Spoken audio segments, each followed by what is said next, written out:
तमाम housing societies जो river Ravi के आसपास बनी हुई हैं, जिस तरह अलीम खान साहब की जो है वो पार्क व्यू हाउसिंग सोसाइटी है, या इससे पहले जो एक थीम पार्क सोसाइटी जो है जिसके अंदर वहाँ पे भी पानी गया है,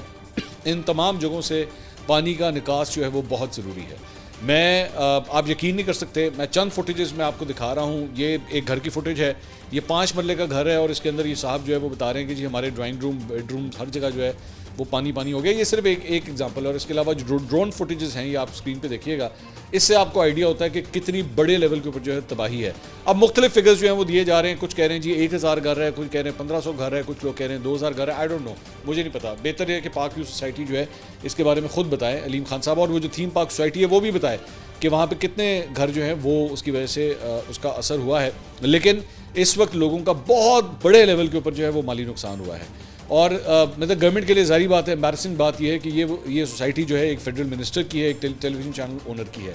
मैं ये भी नोट कर रहा था, बड़ी इंटरेस्टिंग बात है कि बहुत से बड़े बड़े सहाफ़ी जो एक्चुअली यूट्यूब के ऊपर काम कर रहे हैं और इनके इदारे से मुंसलिक भी हैं, उनको एकदम जो है वो चुप लग गई है, एज इफ़ ये सोसाइटी एग्जिस्ट ही नहीं करती। ऐसा कुछ हुआ ही नहीं है और ना किसी ने कोई बात करनी है, बिल्कुल पिन ड्रॉप साइलेंस हुआ हुआ है, वो वहाँ पे कोई बात ही नहीं हो रही। तो मैं ये नहीं कहता कि जी आपने कोई बड़ी कोई बदतमीज़ी करनी है अलीम खान साहब के हवाले से, कोई ऐसी बात, मैं कतई तौर पे ऐसी कोई बात नहीं कर रहा, लेकिन एहतसाब होना बहुत ज़रूरी है इन लोगों के जिनके माली नुकसान हुए। मैं अभी थोड़ी देर पहले इस वीडियो को रिकॉर्ड करने से पहले मैं एक बात डिस्कस कर रहा था अपनी टीम के साथ, तो मैंने ये कहा कि ये जो घर यहाँ पर बने हुए हैं,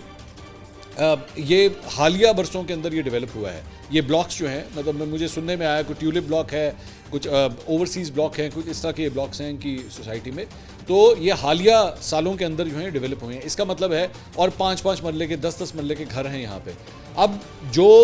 लोग जिस तबके से ताल्लुक़ रखते हैं, उन्होंने कितने मुश्किल से पैसे जोड़ के, आई कैन अंडरस्टैंड, कितने सालों कई लोगों ने कर्जे लिए होंगे और ये कर के जो है उन्होंने अपने घर बनाए होंगे, और एकदम जो है वो पानी का इस तरह रेला आता है और वो सब कुछ तबाह कर देता है। मैं सिर्फ ये नहीं, मेरे सिर्फ एक जेन में ये भी सवाल आ रहा था कि अब जिन लोगों ने ये प्लॉट्स यहाँ पे लिए, जिन प्राइसेस के ऊपर उन्होंने लिए, आज उसकी वैल्यू क्या रहेगी?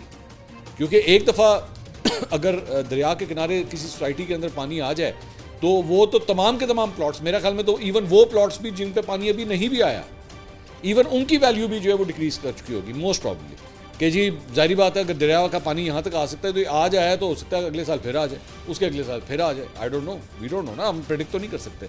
और जिस तरह ग्लोबल वार्मिंग की सूरत हाल है, बारिशों का जिस तरह एक स्पेल आ रहा है, यू डोंट नो कि अगले साल जो है वो क्या होगा।